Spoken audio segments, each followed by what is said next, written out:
누가복음 15장 11절에서 19절까지 말씀입니다. 또 이르시되 어떤 사람에게 두 아들이 있는데 그 둘째가 아버지에게 말하여 아버지여 재산 중에서 내게 돌아올 분깃을 내게 주소서 하는지라.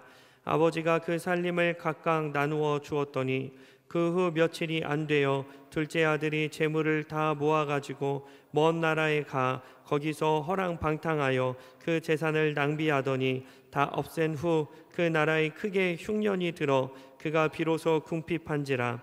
가서 그 나라 백성 중 한 사람에게 붙여 사니 그가 그를 들로 보내어 돼지를 치게 하였는데 그가 돼지 먹는 쥐염 열매로 배를 채우고자 하되 주는 자가 없는지라. 이에 스스로 돌이켜 이르되 내 아버지에게는 양식이 풍족한 품꾼이 얼마나 많은가. 나는 여기서 주려 죽는구나. 내가 일어나 아버지께 가서 이르기를 아버지 내가 하늘과 아버지께 죄를 지었사오니 지금부터는 아버지의 아들이라 일컬음을 당하지 못하겠나이다. 나를 품꾼의 하나로 부소서 하리라 하고. 아멘. 오늘 거룩한 성일의 진리 말씀이 근거해서 아버지의 마음, 그런 제목의 말씀으로 은혜를 나누려고 합니다. 우리가 살고 있는 세상은 첨단 과학 시대입니다. 아주 메디아 시대라 그래서 급속도로 변화되는 이런 문명의 이기를 우리가 누리면서 사는데, 사람이 로봇처럼 감정이 메말라 버리고 사랑은 온데간데 없고 그저 이 첨단 과학으로 일확천금을 벌려고 하는 그런 마음, 인기를 누리려고 하는 그런 마음, 하나님은 온데간데 없이 교만한 마음으로 살다 보니까 그래도 이기적인 삶 속에서 더 플러스 알파가 돼서 사람이란 게 감정이 없고 아주 로봇처럼 냉소하고, 로봇처럼 사랑은 있을 필요가 없고 나만 잘 살면 된다, 이런 삶을 우리가 지금 살고 있습니다. 아마도 이 첨단 문명이 우리 인간의 감정을 지워버리고 사랑을 지워버리면 이 세상은 이제 로봇 시대가 될 겁니다. 그 사람 사는 시대가 아니겠죠. 어떤 아버지가 초등학교 3학년 애한테 얘야 할머니께 인사 문자를 좀 보내라. 초등학교 3학년 아이가 핸드폰으로 문자를 보내요. 할머니 오래 사세요. 분명히 그렇게 보냈어. 보냈는데 할머니가 갑자기 전화가 노발대발 하시는 거예요. 너 애들 잘 가르쳐라. 아버지한테 날치박살 치는 거예요. 이 아이가 문자를 보낸다고 하는 것이 할머니 오래 사세요. 그런데 할머니 오래 사네요. 그렇게 보냈어요.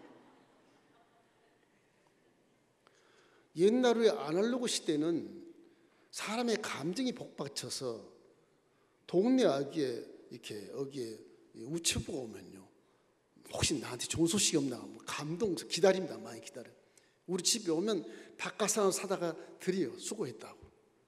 그런 그 인정이 좋은 시대를 지나왔거든요. 편지가 오면 눈물을 뿌리면서 편지를 받고 그랬지 않습니까? 여러분 다 그런 시대를 겪어왔을 것입니다. 아마. 잘 사는 사회가 좋은 것 같지만, 첨단 과학이 좋은 것 같고, 여러분 집에 뭐 텔레비 다 있고 인터넷 있고 핸드폰 다 갖고 살고 굉장히 좋은 시대를 하지만 그것이 여러분을 통제해서 일거수일투족을 하나님처럼 다 바라보고 있는 것입니다. 그것이 남의 약점이 되면 그것이 문제가 되고 그게 물고 찢고 싸워서 사람을 죽이고 스스로 이 세상 필요 없다, 자기란 사람이 얼마나 많습니까? 요즘 시대 보십시오. 21세기 성경은 2000년 전에 21세기에 살아가는 사람들에게 이렇게 이 자녀들을 고발한 사건을 성경에 계시놓고 있는 것입니다. 2000년 전에 하나님은 과거, 현재, 미래를 통틀어서 우주를 주관하신 하나님이기 때문에 여러분의 개인적인 생각과 마음과 형편은 더더군다나 불꽃같이 보고 계신 것을 믿게 되시기를 주의 이름으로 축원합니다. 그 진리인 말씀을 따라서 살아야 사람답게 살고 후회 없는 인생을 살 수 있게 된다는 것을 반드시 마음에 다시 한번 새기시기를 주의 이름으로 축원합니다. 오늘 현대판 자식들을 고발하는 사건이 나오지만은 지금 우리의 삶이 그렇지 않습니까? 아주 이해할 수 없는 사건들이 뭐 하루는 꼭 서너 개씩 나오지 않습니까? 와, 사람 저럴 수가 있어. 저게 사람이야 이 생각이 들지 않습니까? 그래서 돈으로 유전 무죄가 되고 돈이 없으면 무전 유죄가 돼가지고서 감옥에 들어가고 그런 시대에 살아요. 그런 시대. 모든 매스미디어를 이용해 가지고서 약점을 파서 그 증거로 삼아서 덮어 씌워서 감옥에 쳐넣는 것입니다. 이 사람이 사는 시대가 아니에요. 이 첨단 문명 시대에 우리는 저주가 있다면 아버지를 잃어버린 사람입니다. 효는 사라지고 윤리와 도덕도 다 사라져버리고 이제 어떻게 살 것인가? 우리 후손은 어떻게 살 것인가? 교회도 걱정을 많이 합니다. 차세대 교회가 과연 이것이 계속 유지될 수 있을까? 이런 생각을 해요. 설교도 이제 AI가 와서 딱 설교할 겁니다. AI가 와서 감정이 없는 시대, 이제는 사랑이 없는 시대에 접어들면 인간은 짐승처럼 멸망하게 되는 것입니다.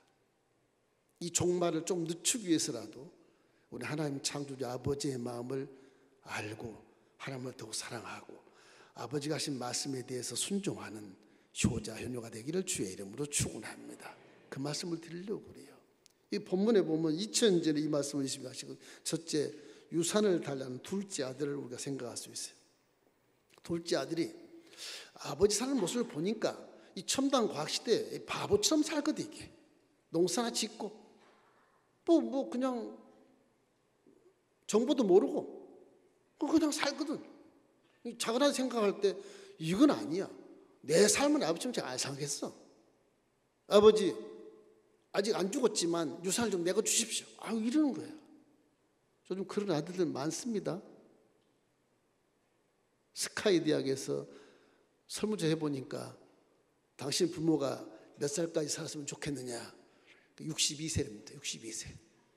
남은 돈은 다 놔두고 죽으셔야 됩니다. 이렇게 얘기한다면 스카이 대학 나오는 재학생들이 그런 앙케이트 조사에 그런 것이 나왔어요. 이게요 최고의 자랑하는 스카이 대학이잖아요.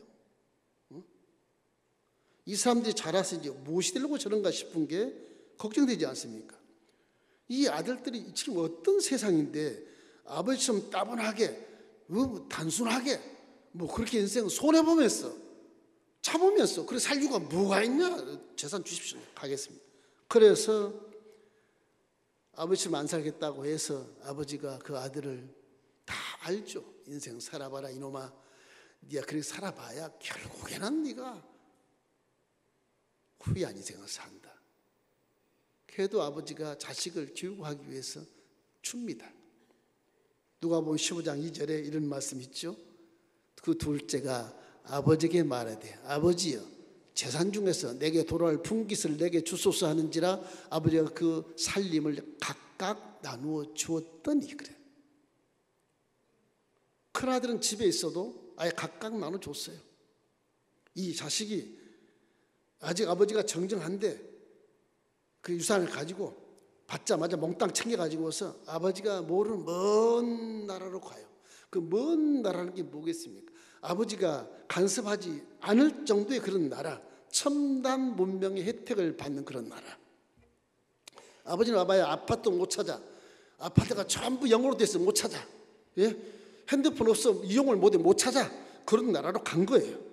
자기 멋대로 살다가 허랑방탕하고 재산을 다 허비했다 이렇게 나오거든요. 허비했다. 재산이 많을 때는 친구도 많았을 것이고 여자도 많이 따랐을 것이고 아주 보수처럼 자기가 부활을 거느리고 다녔을 것입니다. 잘난 척하고 돈이 바닥이 나니까 권세도 없고 힘도 없고 거르지가 되는 것이죠. 그래서 결국엔 큰 흉년이 더불어 그 나라에 임함으로 말미암아 이제는 직장 들어갈 곳도 없고 먹고 살 데가 없는 거예요. 간신히 기근 속에서 돼지치는 사람에게 직장을 구해가지고서 돼지를 치는 존재가 된 거예요. 먹을 것이 없으니까 돼지 치는 쥐염염을 같이 먹고 돼지밥 먹고 사는 겁니다. 누가복음 15장 14절에 우리 한번 읽어볼까요? 다 없앤 후 그 나라에 크게 흉년이 들어 그가 비로소 궁핍한지라. 인심이 야박한 첨단 문명 시대 그 지역에는 돼지가 먹는 쥐염멸을 먹고 사는 신세가 되었어요.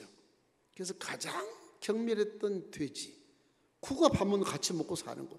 인생이라고 하는 것이 아버지를 잃어버리고 부모를 잃어버리고 효가 사라져버리면 사람 된 삶을 못 사는 것입니다.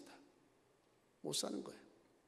결국에는 지독한 굶주림 속에서 배를 움켜잡고 벼랑 끝에서 둘째 아들이 생각하는 게 뭐냐? 비로소 아버지 집이 바짝 생각나는 거예요. 와, 내 아버지 집에는 모습이 많은데 그래도 쌀밥 먹고 살지 않냐? 이 생각이 드는 거거든요. 그래서 할 수 없이 회개하고 내가 가서 우선 하늘과 아버지께 죄를 지었으니 아들 자격이 없으면 나를 품꾼으로 사용해 주십시오. 먹고는 살아야 되지 않겠냐? 그 먹는 것이 무엇인지, 사는 것이 무엇인지, 이 자존감이 무엇인지 그때 가서 깨닫고 와서 일꾼 하나 써달라고 아버지께 말해야 되겠다. 그러고 노숙자 모습으로, 헝클어진 모습으로, 거지 같은 모습으로 고향을 향해서 기어서 들어오는 것입니다. 아버지는 먼 동구박에 오는 모습을 벌써 알고 날마다 둘째 아들을 그리워했기 때문에 모습 보면 금방 하거든요. 뛰어 달려가서 아들에게 끌어안고 입을 맞추고 자라왔다. 내가 잃어버린 아들을 찾았구나. 이럴 때 자식이 아우 아버지 나는 아들이 아닙니다 이렇게 해도 그 말 듣기 싫어요. 그냥 끌어안고 그냥 집으로 가서 옷을 갈아입히고 목욕을 시키고 가래끼를 끼우고 살찌정을 잡아서 잔치를 베푸는 것입니다. 하나님은 아무리 죄를 지어도 십자가 대속의 은혜, 이거 예수님이 하신 말씀입니다. 십자가 대속의 은혜로 죄를 회개하면 용서해 주시고 영접하는 자, 그러면 믿는 자들에게는 하나님의 권세를 다시 회복해 주시기 때문에 회개하는 것이 그렇게 중요한 겁니다, 여러분. 나는 체면 때문에 회개 못해. 그러지 마세요. 회개하면 하나님이 품에 안아주시고 그 회개 소리 듣기도 싫어. 근데 내 아들이 왔으니까 그저 기뻐하시는 거예요. 기뻐하시는 거예요. 그분이 누구냐? 예수님 말씀한 우리 창조주 하나님 아버지신 것입니다. 이렇기 때문에 우리 믿음은 회개로서 다시 회복되는 것이지 회개 않고는 회복될 수가 없어요. 이 하나들 작은 아들 보십시오. 회개하고 아버지 품에 안겨서 엉엉 우는 그 모습은 이제는 첨단 문화 멀티 시대가 아니고 이제는 아날로그 시대로 돌아왔다는 거예요. 무슨 얘기예요? 사람은 감성 가지고 윤리와 도덕을 지키며 살아가는 것이 사람다운 삶이라는 것을 그때서 깨닫게 되는 거예요. 와, 나는 아버지 아들이었는데 로봇처럼 아버지 아들처럼 안 살았습니다. 이제는 내가 아날로그 시대로 정말 눈물도 흘릴 줄 알고 아빠를 사랑할 줄도 알고 큰 형도 내가 사랑할 줄도 알고 그렇게 살겠습니다. 그런 거예요. 과학 좋아하지 마십시오. 핸드폰으로 나오면 새 거로 탁 바꿔. 하루도 안 돼서 바꾸고. 그것도 조심하십시오. 그 핸드폰이 너무 기본 어떤 이용하는 것이 좀 용이하다 할지라도 그 핸드폰 때문에 자기의 모든 존재가 다 드러나고 뒤를 쫓아가는 것이 있다는 것을 기억하셔야 돼. 앞으로 거짓 선지자 시대는 그렇게 됩니다. 내 모든 신상이 다 그 속에 다 들어가 있어요. 몇 아니라 그래도 다 표현되고 있는 것입니다. 앞으로 여러분 멀티 시대에 다가왔지만은 너무 과학에 의존하지 말고 인성, 성품, 사랑, 감동, 감사 이런 하나님을 의지하는 마음 이런 것들을 마음에 새기고 사람다운 삶을 살게 되시기를 주의 이름으로 축원합니다. 거기에 성령이 함께 하시지. 자망 팍 치고 컴퓨터 사이트 잘 들어가고 뭐 이거 한다 그래서 거기 성령이 계시지 않아요. 성령은 인격에 있는 것입니다. 컴퓨터에 있는 게 아니에요. 자랑하지 마세요. 그게 아니에요. 항상 사람 되는 모습으로 사십시오. 그러면 성령이 도와주시고 하나님이 멀티미디어 시대를 능가해서 이 과학을 초월해서 여러분을 지켜주시고 보호해 주시는 것입니다. 자, 둘째 아들 막 이랬는데 첫째 아들은 보십시오. 아주 모범생입니다. 첫째 아들, 모범생 같았던 첫째 아들 한번 보십시다. 이 놈은 더 나쁜 놈이야. 왠지 아세요? 아버지가 각각 나눠줬거든. 벌써 아버지 정정한데 작은 아들이 주니까 큰 아들도 안 줄 수 없지 않습니까? 그건 나눠주는 것이죠. 그리고 큰 아들이 그렇게 해요. 내 남은 재산은 다 네 것이니라. 그러면 지가 이제 부자로 이세로서 상속을 받지 않겠습니까? 그러니까 이 사람의 아들이 욕심이 생기는 거예요. 내 동생은 이미 남이야. 아버지는 막 날마다 그리워하며 기도하고 둘째 아들이 언제 오나 막 고민하면서 막 기도하는데 이 첫째 아들은 동생을 찾을 생각도 안 하고 정보를 받아도 가르쳐주지 않아. 이놈은 더 나쁜 부르자. 우리 시대가 이런 시대입니다. 지금 지난 한 달쯤 됐나요? 1,400만 원 가지고 네 형제가 싸웠답니다. 1,400만 원 가지고. 우리 성도님에게 당신은 그 끼지 마시오. 다 줘버리시오. 1,400만 원 있으나 없으나 살 수 있으니까 기독교이니까 다 양보하십시오. 아까운데요. 미운데요. 아깝고 미우면 우리 교회에서 나가. 성도가 아니야. 그래 버렸어요. 그 울고 나가시더라고. 목사님도 내 말 모르시는구나. 아주 그냥 서운함이 엄청 많은 것 같아. 그래도 1,400만 몇 달 살겠습니까? 그래가지고 형제가 싸우면 안 된다. 이 그날도 현대판 청년들처럼 정신없이 바쁜 업무로 스트레스를 많이 받아요. 동생이 함께 일하다 나가버렸으니까 일은 더 많지 않습니까? 얼마나 스트레스를 많이 받아 이게. 이 스트레스를 많이 받으니까 사랑이 있을 수가 없어. 미워 이놈이. 나보다 일 다 시키려고 미워. 그래서 아버지 밑에서 열심히 성실하게 일하는데 남은 재산이 다 내 것이니까 그거라도 붙잡고 열심히 일하는 거예요. 밭에서. 그런데 문제는 형제인데 무관심하는 것입니다. 정보를 알아도 아버지께 가르쳐주지 않아. 그러다가 작은 동생이 돌아오니까 이게 큰일 난 겁니다. 이게 와보니까 종들이 말하기를 당신 동생이 왔어요. 아버지가 기뻐서 어쩔 줄 모르고 막 지금 목시키고 금가락지를 끼우고 지금 고운 옷을 입히고 잔치를 베풀고 와보니까 막 북적대고 흥겨로운 뭐 노래 소리가 나오고 벌써 춤을 추고 난리 난 겁니다. 이 큰아들이 분노해가지고서 난 동생이 하나 그 잔치집에 안 들어가요. 아버지가 나와서 얘야 동생이 왔지 않냐. 그러니 함께 기뻐하고 즐거워하자. 그렇게 말합니다. 아버지, 아니 창기와 노련한 아버지의 재산을 다 삼켜버린 동생이 내 동생입니까? 남이잖아요. 아버지 아들입니까? 남이잖아요. 왜 그 아들을 이렇게 잔치를 베풉니까? 남에게 왜 그렇게 잘하는 거예요? 나한테 잘해. 나한테. 그렇게 말하는 겁니다. 누가복음 15장 29절 우리 한번 읽어보십시오. 아버지께 대답하여 이르되 내가 여러 해 아버지를 섬겨 명을 어김이 없거늘 내게는 염소 새끼라도 주어 나와 내 벗으로 즐기게 하신 일이 없더니. 그런 거예요. 남한테 잘하냐고. 나한테 잘. 나는 어긴 일이 없습니다. 이거는 자기만을 생각하는 거예요. 어긴 일이 없다니 자기만을 생각하는 거예요. 아버지의 말씀을 순종하지 않고 내 형제를 사랑해라 그 말도 어깃고 다 죄를 진 자입니다.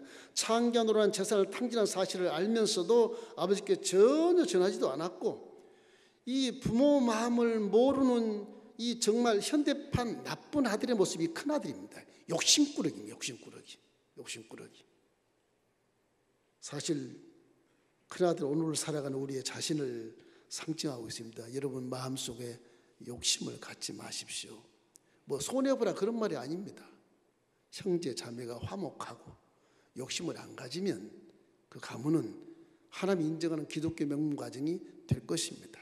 그리고 우리가 둘째 아들의 회개를 본받아야 되고 첫째 아들의 욕심을 우리가 버려야 돼요. 이 두 가지가 우리 믿음의 신앙에서 굉장히 중요하고 이 멀티미디어 시대에 사람다운 삶을 살기 위해서 두 가지는 반드시 여러분이 마음속에 새기고 해결해야 되는 것입니다. 회개하십시오. 욕심을 제발 좀 버리십시오. 남이 잘된 꼴을 못 보는 거 그거 버리시오. 오히려 잘된 걸 칭찬해 주세요. 진짜로. 그럼 화목해지지 않겠습니까? 이것이 우리 현대판 우리 참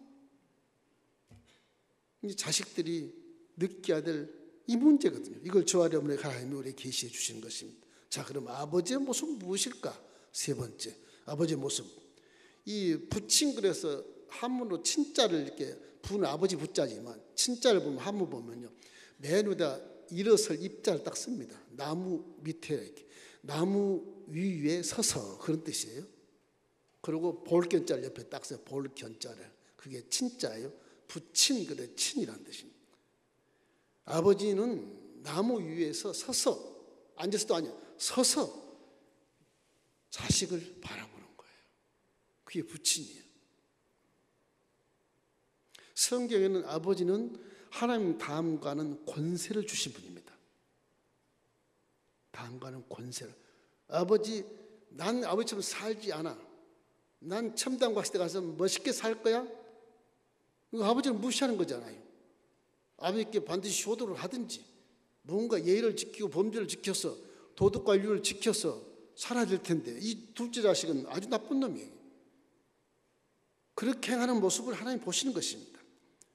아버지가 작은 아들을 기다리는 모습을 그 한문의 친자가 그대로 아버지 모습을 보여주신 것입니다. 성경에는 아직도 상거가 먼데, 아직도 자식이 돌아오는 모습이 먼 곳인데 아버지는 그냥 알고 맨발 벗고 달려갔다는 거지요.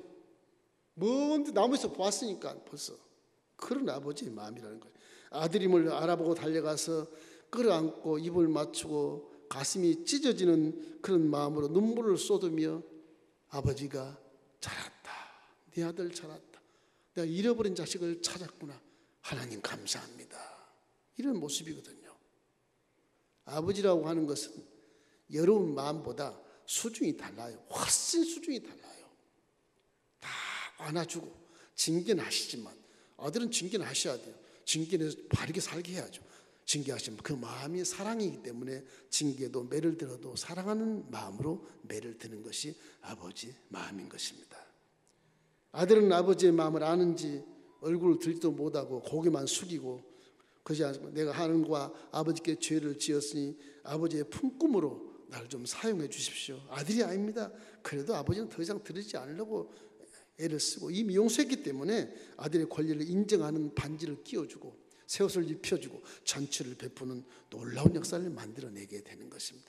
아버지는 다시 세워주는 아들, 다시 아들에게 권세를 다시 회복시켜주는 그 놀라운 아버지인 것을 믿기를 주의 이름으로 축원함. 그럼 회개하고 돌아오면 아버지는 회복시켜줘요. 회개하고 돌아오면. 누가복음 15장 22절 함께 읽겠습니다. 아버지는 종들에게 이르되 제일 좋은 옷을 내어다가 입히고 손에 가락지를 끼우고 발에 신을 신기라 그렇게 말씀합니다. 그 송아지 좋은 사정을 잡아서 전치를 베풀자 그렇게 말씀하신 것입니다. 이 아버지는 자식들을 편하지 않아요. 어떤 부모가 자식들을 편하겠습니까? 편하겠습니까? 똑같거든요. 오히려 못 사는 자녀를 더 사랑해. 오히려 잘못된 자녀를 더 사랑하는 것이 부모의 마음이잖아요. 이 큰아들이 나한테 와서 얘기할 때 아버지요, 작은 아들이 이제 남이야. 재산하고 갔잖아. 당신 아들이 아니야. 그래도 큰아들에게 야, 너에게 내가 다 재산을 줬고 내 남은 것이 다 네 것이 아니냐. 그렇게 얘기해도 큰아들은 당연히 내 것이죠. 그리고 동생을 남으로 생각하는 겁니다. 이런 시대에 지금 우리가 살고 있다는 것이죠. 이렇기 때문에 정말 이 큰아들의 모습을 봐도 밖으로 나가 친히 아버지가 맞이하고 이 잔치에 참여해라. 그래도 참 그 큰아들이 잔치집에 안 들어오는 그런 모습이 요즘 세대의 형제 자매가 아닌가 싶어요. 아버지는 잔치집에 돌아오기를 바라는 것이고 저 밖에서 지금 회개하고 있어도 돌아오라. 엘린교회 떠나서도 돌아오라. 돌아오는 기다리고 계시는 것입니다. 누가복음 15장 31절 다시 한번 읽어보십시다. 아버지가 이르되 예 너는 항상 나와 함께 있으니 내 것이 다 내 것이로다. 혹시 여러분이 큰 아들일 수도 있어요.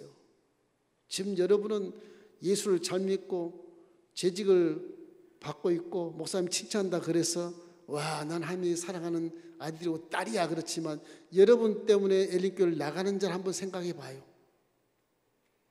그 나가는 자들 한 번이라도 전화를 해봤습니까? 어디로 이상한지를 압니까? 그들의 기도를 한번 해봤습니까? 다 큰아들이다. 나만 잘 먹고 살면 되지. 우리 교회 안 와도 돼. 저 미운 놈 없으면 좋겠어. 이런 식의 신앙생활을 하면은 하나님이 우리를 꾸중하신다는 것입니다. 그렇기 때문에 예수님도 십자가 사건을 통해서 구약 율법은 내가 다 완성했으니까 내게 새 계명 하나만 주마. 요한복음 14장 34절 35절 말씀이잖아요. 새 계명을 너희에게 주노니 서로 사랑해라. 그러고 나서 로마서 13장 10절에 사랑은 율법의 완성이니라 그러잖아요. 그 사람이라면 감동이 있어야 되고 감정이 있어야 되고 사랑이 있어야 된다는 거죠. 이 멀티미디어 시대에 우리가 감정과 사랑을 버리고 그냥 이걸 딱 꺼내가지고서 뭐 그냥 악플 달고 뒤집어 엎어서 증거를 세워서 감옥에 쳐놓고 이런 시대 살고 이런 시대 살고 이게 다 큰아들이 하는 일 큰아들이. 여러분과 예전에 구역 식구로 함께 예배드리고 좋아했던 그 시절을 기억하면서 지나간 세월 속에 우리 교회를 튀어나갔거나 이사해서 나갔거나 그런 분들에 대해서 여러분 중보기도를 꼭 하시면 하나님 여러분에게 큰 복을 주실 것입니다. 그게 사람. 누가복음 15장 24절 우리 함께 읽어보십시오. 이 내 아들은 죽었다가 다시 살아났으며 내가 잃었다가 다시 얻었노라 하니 그들이 즐거워하더라. 아버지는 잃어버린 자식을 찾을 때 큰 기쁨, 그 돈이고 뭐 상관없어요. 사람이기 때문에 사람인지라 자식을 때 큰 기쁨이 넘치고 감동스럽고 감격하고 찾아준 자가 있다면 상을 내려주실 것입니다. 이렇기 때문에 마지막으로는 아버지 모습을 알고 이제는 회개하고 또 욕심을 버리지 말았지만 마지막에는 뭐냐? 전도를 많이 하셔야 돼. 아버지가 잃어버린 불신자들에서 열심히 전도해서 끌고 오면 아버지가 가서 입 맞추고 끌어안고 우리보다 더 큰 잔치를 베풀면서 반갑게 맞이해요. 우리는 박수를 치고 그 잔치에 들어가서 사랑으로 태어난 사람 노래를 하고 함께 사랑해 줘야 되거든요. 이것이 전도입니다. 이것이 아버지의 마음이에요. 아버지의 마음은 가장 큰 것은 잃어버린 내 자식을 좀 찾아봐라 그런 것입니다. 마가복음 16장 15절 말씀, 넌 온 천하에 다니며 만명의 복음을 전파해라. 이것이 내 유언이고 내 지상 명령이라고 그러잖아요.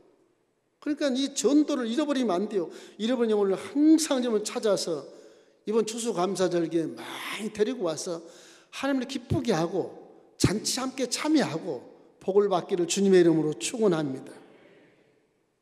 아버지는요, 집과 같은 존재예요. 더위도 이기게 하시고 추위도 이기게 하시고 어디를 가도 함께 나를 보호해 주시고 비빌 언덕도 되어주시고 그죠? 내 버팀목도 되어주시고 그게 부모예요. 그게 혼자 살상 해봤자 아버지가 없으면 잃어버린 자식이거든. 아버지가 없어 잃어버린 자식이에요. 그러면 둘째 자녀처럼 그 뒤가 불보듯이 뻔해요. 다 허랑방탕하고 욕심 차리고 살다가 결국 망하는 것입니다. 이렇기 때문에 아버지한테는 태산 같은 존재, 아버지가 연로하고 다 늙어 빠져도 사람 됨의 삶, 그 방법은 아버지가 우리보다 훨씬 더 많이 알고 계세요.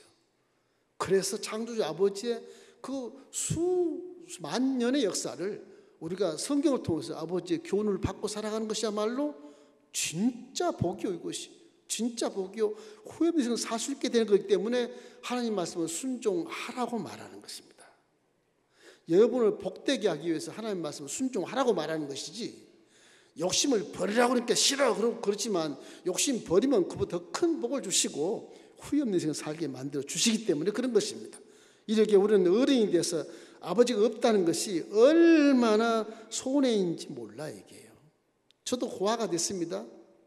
봄타이로 자칫 내 인생의 마지막 마무리를 잘해야 되겠는데 이거 어떻게 찾아야 될까요? 성경에서 찾아야 돼. 항상 아버지가 안 계시니까 성경에 찾아서 성경대로 살아갈 수밖에 없어요.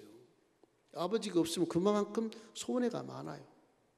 그 저와 여러분은 둘째 알처럼 나가서 세속에 빠져 살면서 회개하고 돌아와서 아버지가 영접하는 자 그림을 믿는 자들에게 하나님의 자는 권세를 줬다고 말씀했으므로 다시 하나님의 자녀가 되었으니 이제는 하나님 아버지를 내 아버지로 모시고 그 아버지 말씀에 절대 순종하고 살면 성공하고 복받고 후회 없고 사람답게 살게 되는 것입니다. 얼마나 감사해요. 이걸 예수님께 2000년 전에 첨단 과학시대에 자식들을 고발한 겁니다. 현대판 자식들 이럴 것이다. 사람이 아니다. 그런 것입니다. 여기 축복은 성경에 보면 통로가 아버지라고 말씀하시는데 효자 그런 뜻도 효자도 흑토편에 쫙 꺼놓고 아들이 딱 받치고 있지 않습니까? 아들이 왜 딱 머리 이고 있는 아버지를 섬기는 것입니다. 섬기는 것. 그래서 항상 이 효라는 것은요, 흉내만 내도 좋다 그렇게 나와요. 효는 흉내만 내도 좋다. 그 흉내를 지내서 내가 상을 줄 것이다. 그 의미를 부여하고 있어요. 효도하는 마음 가지고 흉내라도 내보십시오. 그럼 조금 성령 기뻐하시고 사람들의 감정과 사람들의 사랑을 통해서 사람답게 살 수 있는 길을 열어주시는 것입니다. 얼마나 감사합니까? 그리고 우리 항상 한 생명을 구원하기 위해서 어떤 대가도 내가 지불하겠다는 예수 그리스도의 그런 마음을 아버지 마음으로 아시고 정말 내 마음속에 날마다 막연하게 사니까 죄는 회개해야 되지 않겠습니까? 가장 회개하고 날마다 욕심 버리고 그리고 잃어버린 이웃을 위해서 전도하는 그런 일에 열심을 다하면 그의 나라를 먼저 구하면 먹고 입고 마시고 누릴 거 다 주겠다고 말씀하죠. 이게 아버지의 말씀이거든요. 이 말씀은 진리이기 때문에 꼭 그대로 실행하면 복을 받게 되어 있는 것입니다. 불신자 여러분 주위 얼마나 많습니까? 잃어버린 하나님의 자녀들입니다. 관심을 가지고 전도하시고 하나님을 기쁘시게 하는 성도가 되기를 주의 이름으로 축원합니다. 올 추석에 다다음 주가 추석인데 연휴가 엄청 길더라고요.